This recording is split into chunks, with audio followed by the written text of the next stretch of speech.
Good evening, everybody. Welcome to Fanboys Unleashed. I'm your host, Mr. First Down. With me is Goose, and we will be right back after this intro if I can find it. Up, there it is. Bam.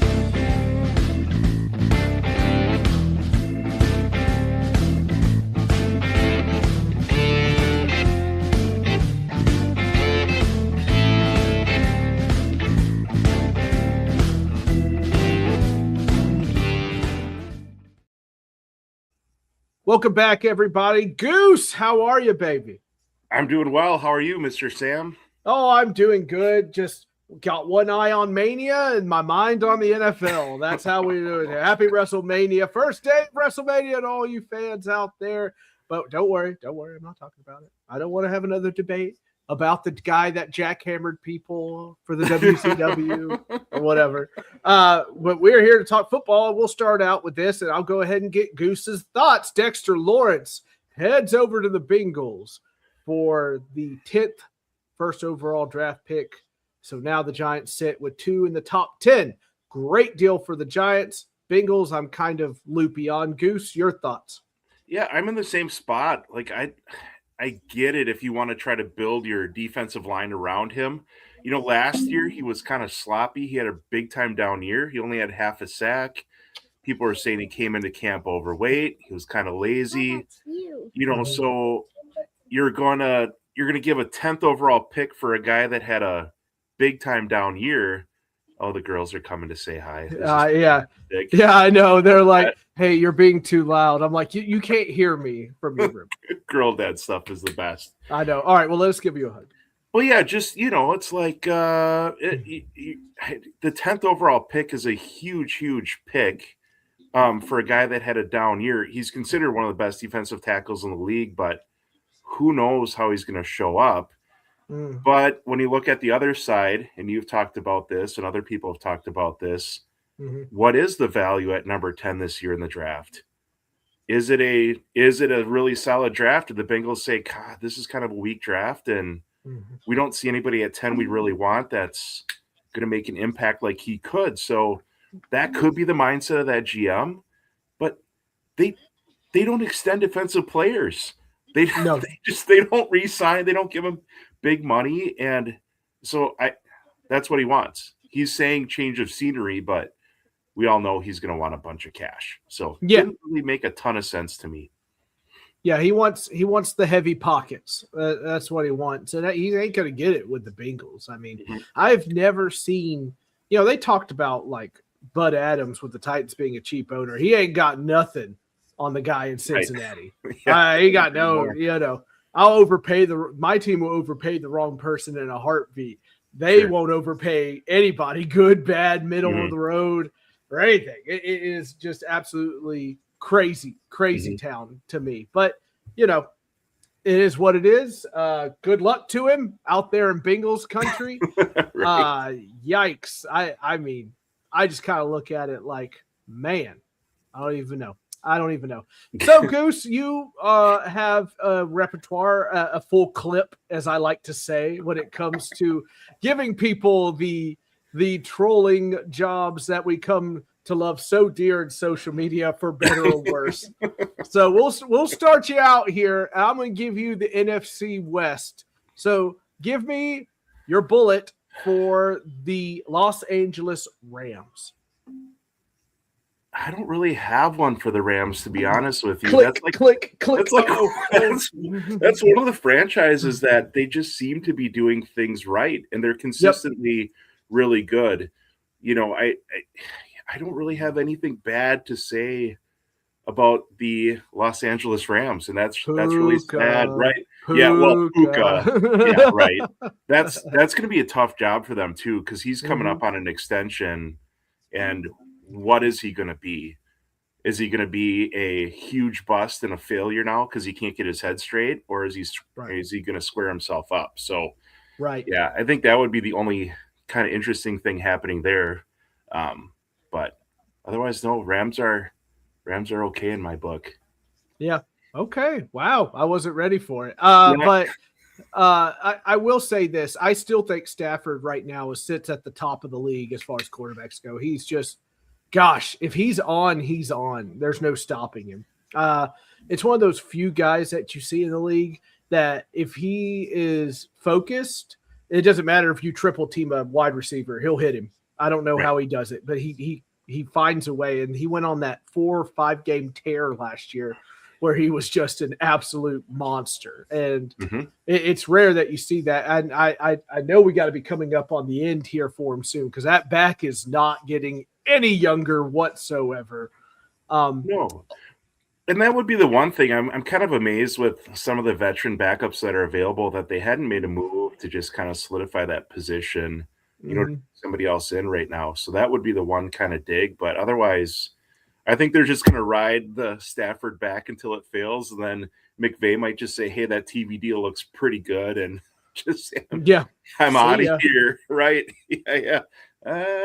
Les Snead gives me a heart attack, though. That GM is a wheeling, dealing man. And like some of the moves he makes, I've never seen anybody, what was it, Andy Dufresne in the Shawshank Redemption, crawled through 3 miles of crap and came out golden on the other side. That is Les Snead. They haven't had a first-round draft pick since like 2017 or something like that. And they just keep winning. It's amazing to me. And I don't know how he does it, because it's always been taught to me, and he's just a trendsetter because I don't see anybody else doing this. Right. But like your first round draft picks really build up the depth on your team. Like they really kind of keep that foundation nice and strong. And somehow the Rams just kind of keep skipping around that problem and just staying great. Maybe that once Stafford is gone, we'll find out what you're really made of. Maybe. And if you can find Puka in the 5th round, that kind of helps solidify that you don't need a first round pick, right? You're like, of course. We found this. We found the top five wide receiver in the league in the 5th round. I think we're okay. Sure, we're going to delete his social Adams with them. Right. We're going to delete his social media, but yeah. Goodness gracious. NFL wide receivers, man. I don't get it. I don't get it at all. It's wide receivers and cornerbacks. Their egos are just insane. I mean, those two positions are, it's me. I mean, Keyshawn Nixon for the Packers came out a couple years ago and said, I'm not returning kicks anymore. I'm cornerback 1. It's like, dude, the only reason you're in the league is because you were able to return kicks and punts. Correct. You don't just get to say, I'm not doing this anymore. I'm cornerback 1. Should be quarterback 4 on our team right now. Like, this is not a good thing. No, totally. But what? Okay, all right. I've cleared the jam for you. The Arizona Cardinals, sir. This should be an easy one. Can you believe that Jacoby Brissett is going to hold out of off-season activities because he thinks he deserves a starting quarterback contract? Like what? Like I don't know. And I understand, like, they don't have a choice unless they decide to trade down and grab Simpson and think he's, going to be their future and kind of groom him for a while. But what would you pay Jacoby Brissett right now to be your starting quarterback? Does he get a Sam Darnold deal where it's $30 million a year, or a Malik Willis deal, like $30 million a year? He was solid last year for them. I get that. It was fine. He was okay, but he managed a football game.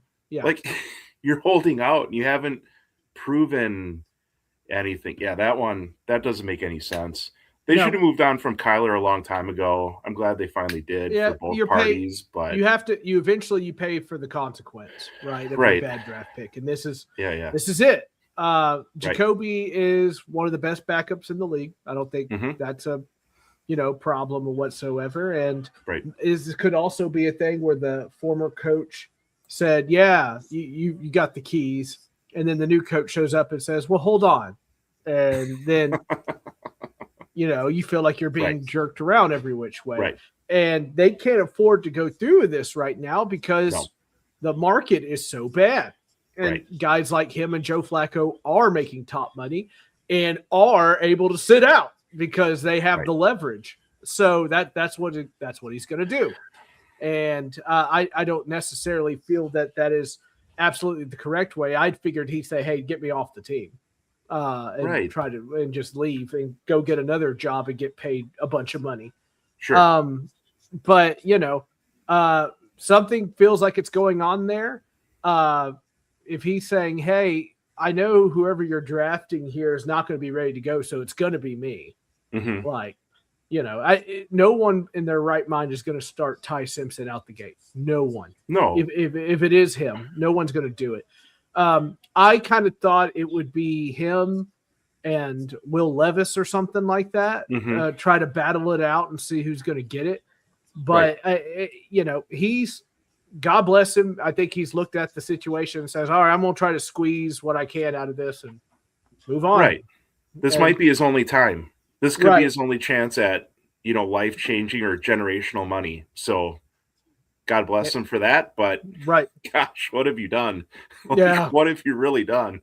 Arizona is such an odd team to me because they have these pieces and it's just never, and not only does it not work out, it craters. It's bad. Right. And it's just a strange team. And now here comes another LaFleur in there to try to right the ship here. So in the, in another division in the same conference as his other brother. So get ready for the commercials for that matchup when it happens. Well, they're playing in the preseason this year. They're going to do. It's already been announced that they're going to do one of those like extended team training camps against each other. Oh yeah, the joint practice. Yeah, exactly. Yeah. And you knew it was going to happen, right? Yeah. Like, the two brothers are definitely going to make this happen for sure. But not a doubt in my mind. Not a doubt in my mind. I get it.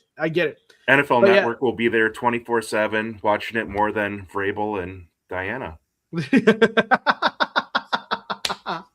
I really love people that say they're innocent and still resign anyway during an investigation. I think that's, the right way to do things, full of integrity there. Well, and then her husband actually hired it. It comes out that her husband had hired a private investigator to watch her on this trip. You were guilty as charged way before this was ever busted. Leaked. Like, you were come on.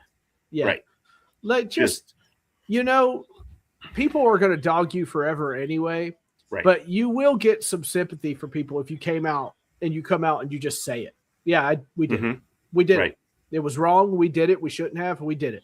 And while there will still be the trolls and people that jump all over you, you'll still have enough of the sport. Like, hey, at least they fessed to it. You know what I mean? Right. Like, I give you kudos if you're able to go out there and face the firing squad. I'll give you full kudos.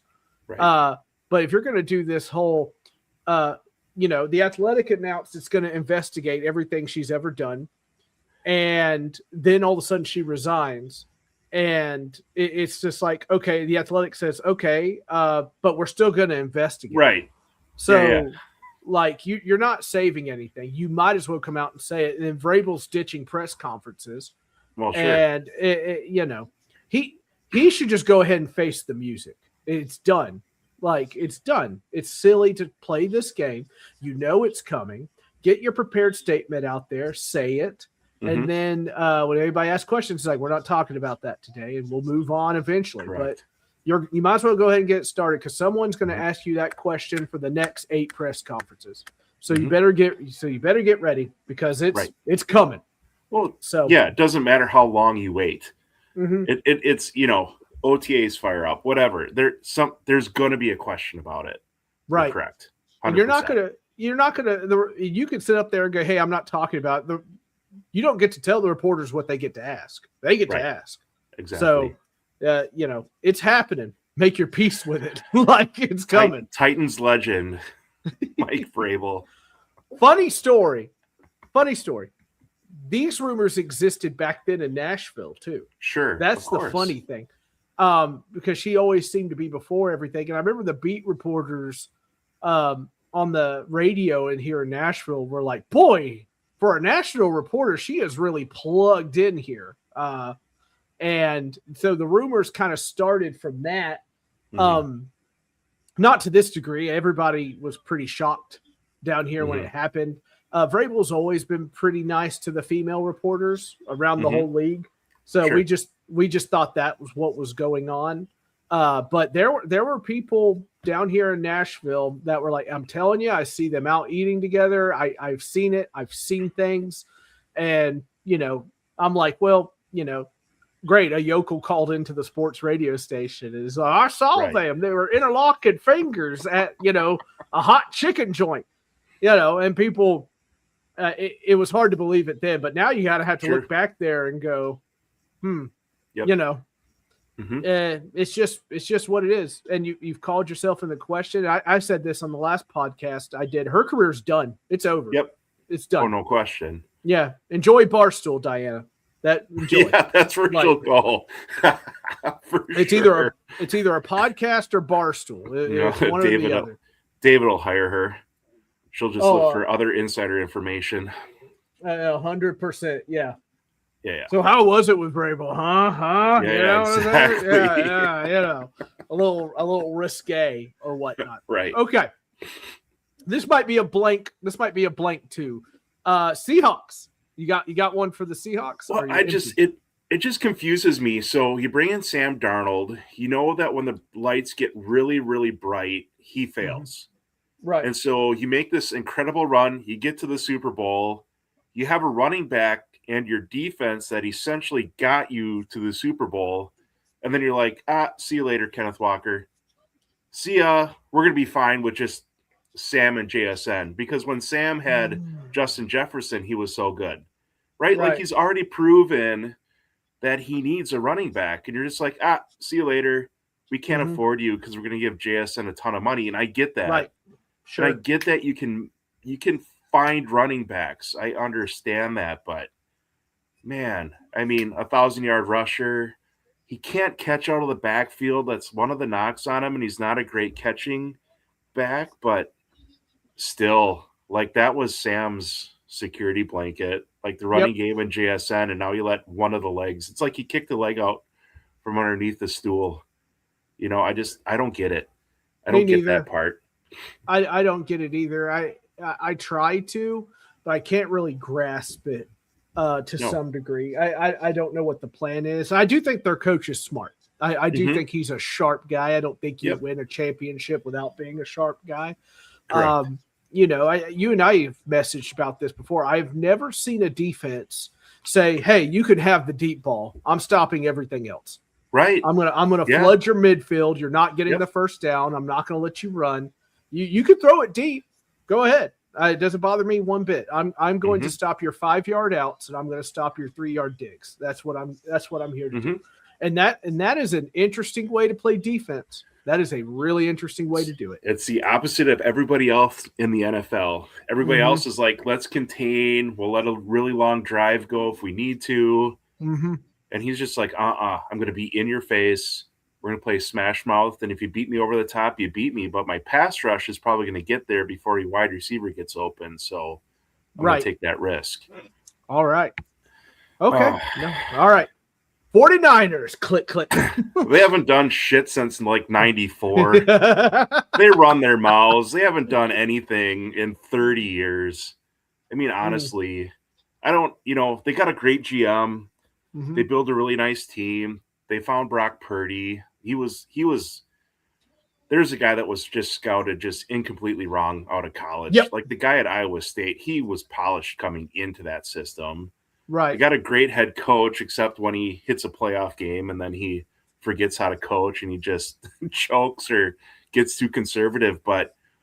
And I think they're screwing around with Trent Williams again. I think he's like wanting a contract extension or something. And it's like, that's arguably a top 5 football player in the NFL and the anchor for your line. And you're going to fart around with him. I don't get it.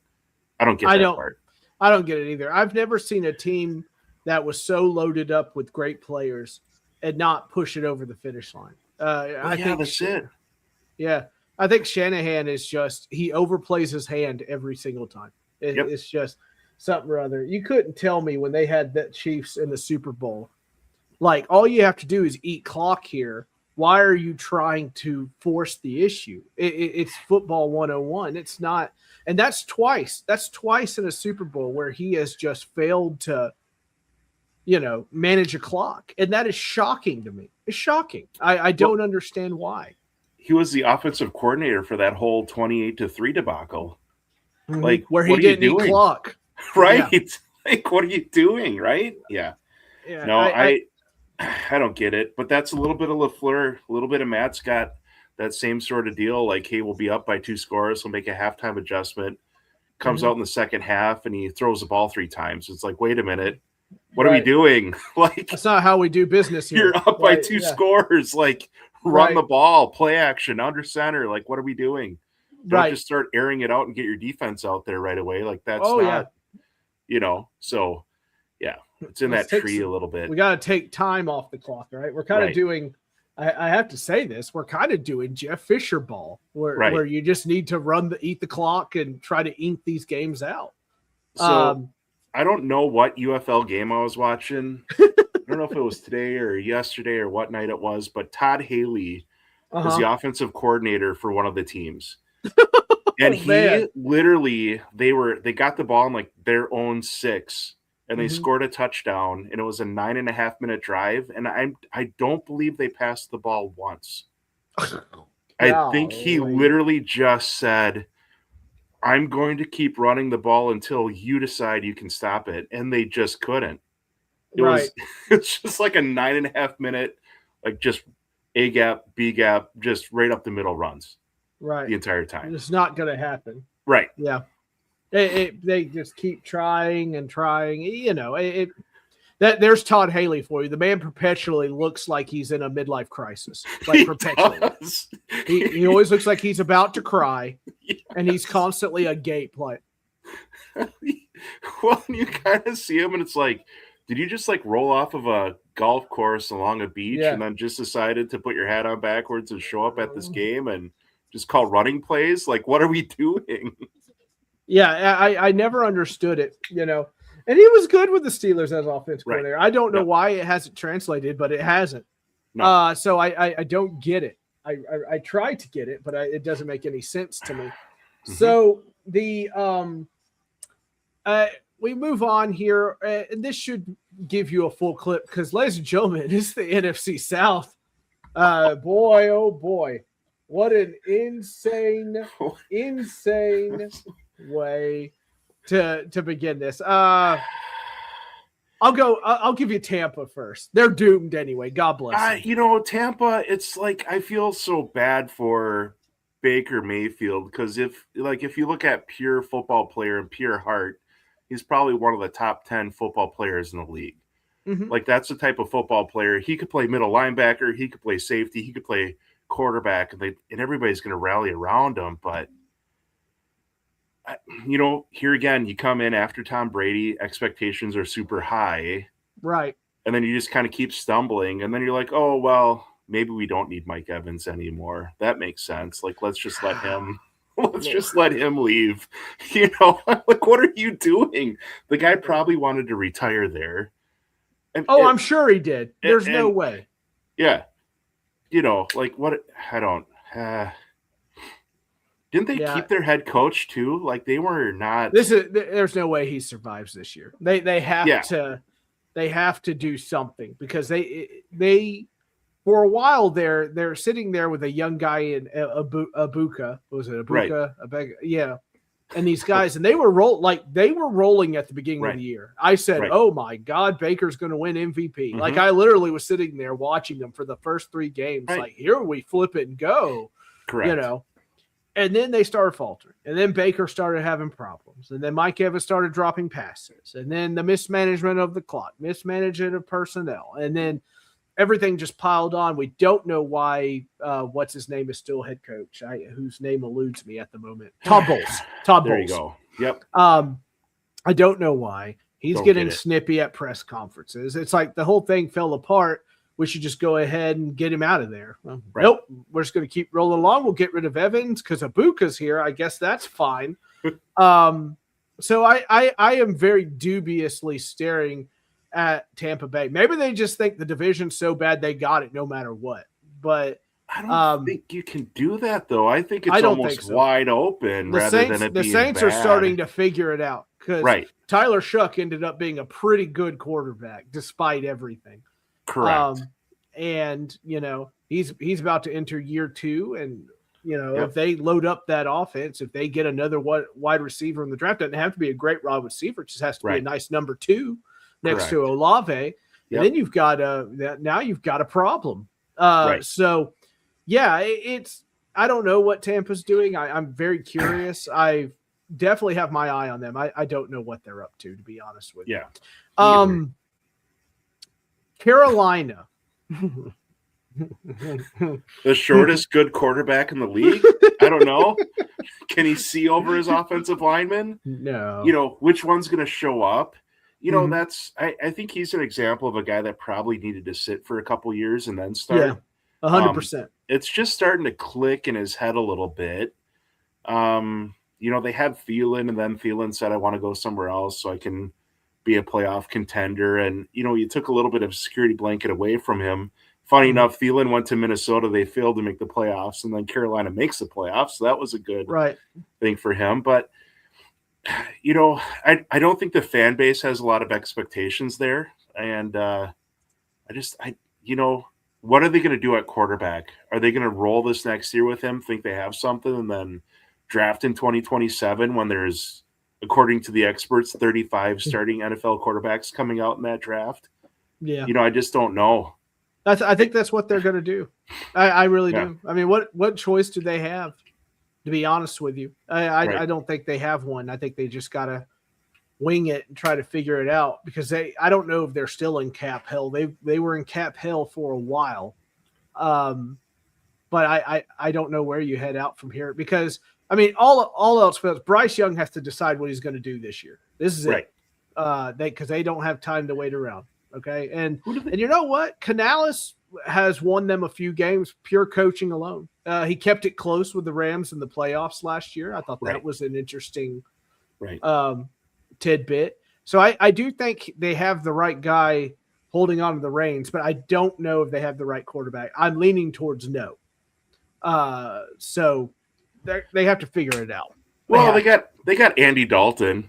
I mean, the red rifle. The red rifle is there for another year as a backup. That guy's made just a crap ton of money, just sort of journeying around the league, right?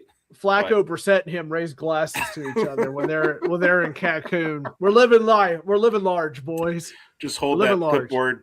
Just be that Doug Peterson on the sideline. Hold that clipboard your entire career and live it. Just cash those checks. Bro. Yeah, live it. Red rifle.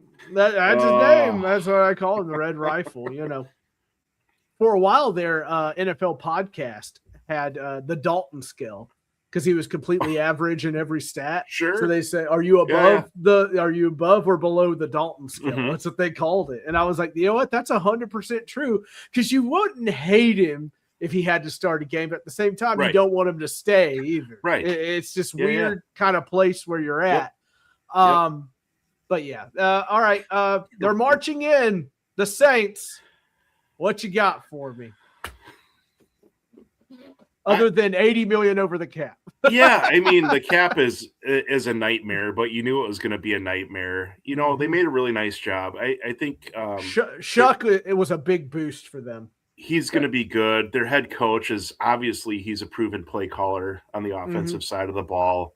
So, like you said, they're going to pay the piper right now for a few years, but thankfully they found a rookie quarterback that it looks like they can figure out this cap thing for a couple years too, and a couple young pieces. And there's nobody in that division. If I told you right now, Sam, I need $100 and you're going to bet on who wins that division. Oh, geez. You'd probably say, well, I'll take 25 and bet it on 25 on each team and hope one of them hits. Right. Like, I mean, there's no clear path. So they could put a nice little run together and actually win the division. That's the kind of the saddest part about that division right now. So it is. Yeah, it is. It's 100% true.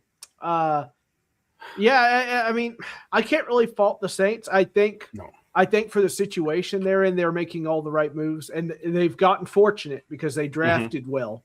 So now you're starting to get out of there. And everybody talks about us getting Jeremiah Love. They would be perfect for Jeremiah Love, in my opinion. Would be. That would be the one they would need to get. So, boys, if you'd like to trade down and grab Jeremiah Love, call 1-800 to get me the hell out of the top 5. I'll take it.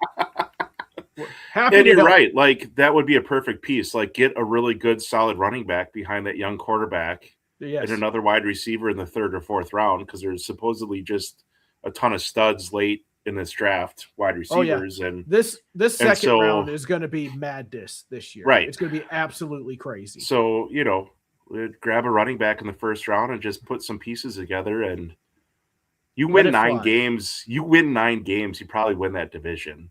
Yeah. No. I mean, 100%. It's not like you have to light the world on fire at all. So, yeah. No, I agree. I agree. Atlanta. Jeez. Penix. There's got to be a Penix joke in here. Well, somewhere. Look how injured my Penix is all the time. So let's go ahead and it's really bruised. Don't touch it. Let's go ahead and take a proven quarterback and say it's been fun, it's been real, but it hasn't been real fun, Kirk, and send them off into the sunset. And then say, well, what are we going to do? Take our $100 million and leave. Exactly. As he rides off in his conversion van, I have insider information. I actually do know that he drives a conversion van. He drives a conversion van? That's his preferred method of transportation. What is this guy? He's the whitest suburban dad who plays quarterback in the NFL you've ever met. The guy is. If you watched the quarterback thing on Netflix and you saw how he acted, I mean, the guy was sitting around a campfire in the backyard and he got like a little coal got onto his $25 champion sweatshirt. And he's like, oh, shoot, this is my favorite sweatshirt. Dad, it's like, gummit. Yeah. Well, I think you can afford another $25 sweatshirt, Kirk. I think you're going to be okay. Yeah, but dude, you could buy the company. You could buy right, champion. Exactly. What is this? $480 million? Yeah, the guy is. He's talk about loaded. A guy who's bet on himself and he's gotten just fully guaranteed contracts. Mm-hmm. It's another unreal. one that's raising a glass to Andy Dalton and everybody else. Yeah. In fact, it's his table they're sitting at. Yeah. So then you're like, well, we're going to let Cousins go and we're going to keep Penix, but we need to have a reliable backup. So let's go get Scrambled Head from Miami and bring him in, because then we'll have 2 left-handed quarterbacks that really don't know what they're doing, and it'll be great. Hopefully we can RoboCop them or Voltron them together and get one quarterback that's semi-okay. And the sad part is they got good weapons on offense. They're legit like a quarterback, like a mediocre quarterback away from being good. They have good defensive players. They have good offensive players. And it's just never clicked. It's never worked. So you're gonna punt on 2026, try to find a quarterback in 2027, and by that time Robinson and Pitts are gonna be like, peace out. Yeah, I'll see you later. See ya. And it's gonna be too late. Poor Stefanski, man. I he takes that job, and I actually like Stefanski. I think he's pretty smart. I do too. Just sharp guy. Right. And I'm curious if he said, "Give me Tua," which is a strange thing to say, but I think he kind of looks at Tua and says, try not to get hit. And that's interesting when you think about it. Like, if you were a head coach and you needed a backup this year, are you going to do Justin Fields? Mm-hmm. Are you going to do Tua? Who are you really going to, grab and try to Geno Smith? Although they say he's the starter in New York. Promised land. He's taking them to the promised land. Yeah. The promised land of the slide to Manning for the first overall pick. That's the promised land they're going to try to go to with him. Well, I guess, you just wanted to be a 2-year coach then, sir. Right. Like, for saying something dumb. He'll be back in Detroit. They'll have him back in Detroit in a year or two. He'll go right back to defensive coordinator and be happier than hell. Stefanski, if he makes this work and Tua looks like Tua that can throw over 40 yards accurately and makes things work, or is just schemed up so well that it doesn't matter, then Stefanski's a genius and we'll figure out what to do from there. But they just have too much good stuff, too many good players to be as bad as they are. They just can't do it. They can't do it. It drives me all kinds of crazy. So you're lucky, Goose. You get to come back next month because I've gone over my 30 minutes. So no. I will end. Perfect. Yeah. You can take your Robitussin a little early this evening. Yeah. So I will end with 2 questions real quick. Yep. Who you're drafting in the second round, right? You're in one of these 2s, right? Yep. But yeah, you can just say a position group if you want. We're at 52. Our biggest position of need right now is either interior defensive line or cornerback. We just can't roll with the same cornerbacks that we had last year. We need something else. I've heard a Chris Johnson name for cornerback at 52. I would like to see them invest in a cornerback at 52, but there's been a little hot rumor that if the cornerbacks make a run, then they may actually take a wide receiver in the second round. Because currently after this year, we have 2 wide receivers under contract for next year.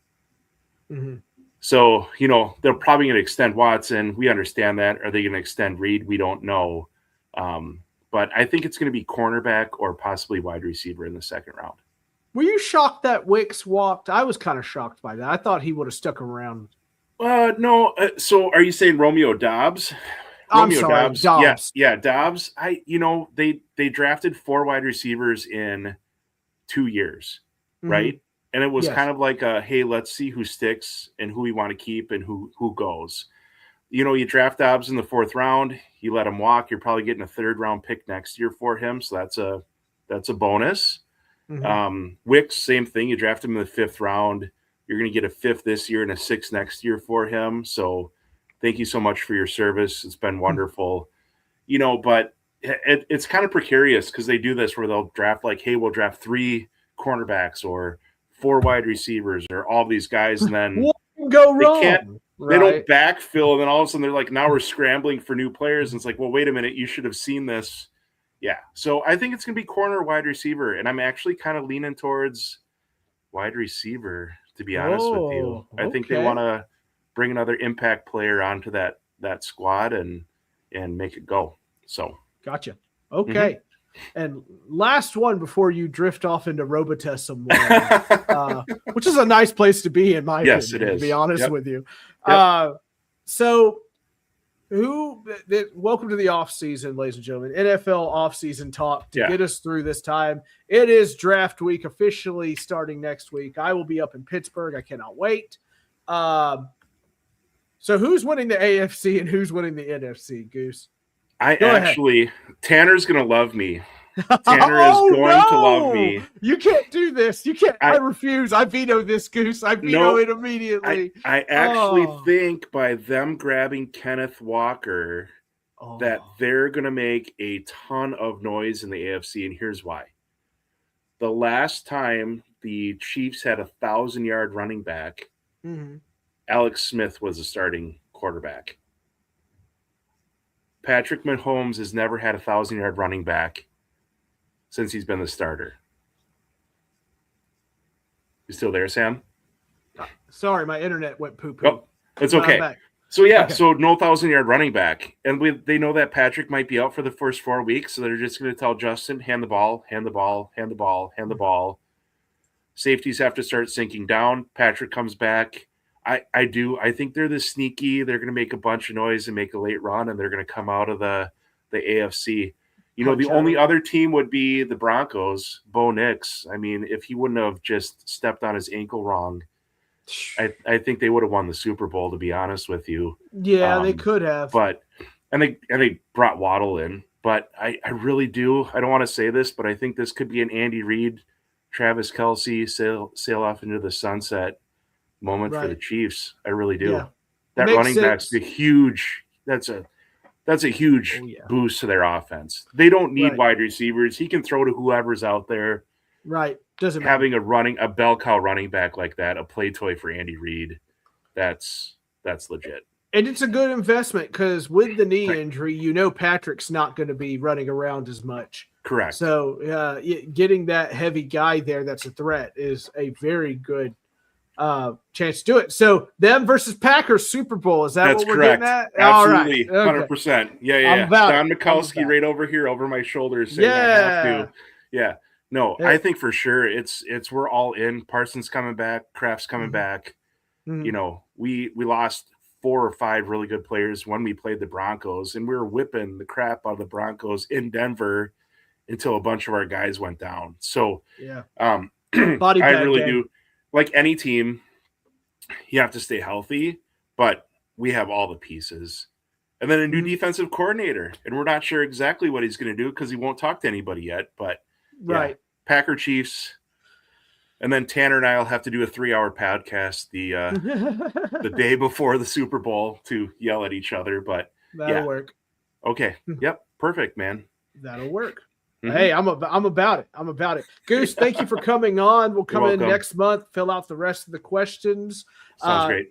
No show next week for me. I am in Pittsburgh drinking copious amounts of beer and praying to God that Crazy Jerry makes the call to Nashville. So that's what I'm going for. For Goose, my favorite Packers fan that lives in Minnesota. And to all of you out there, have a wonderful weekend, and let's have ourselves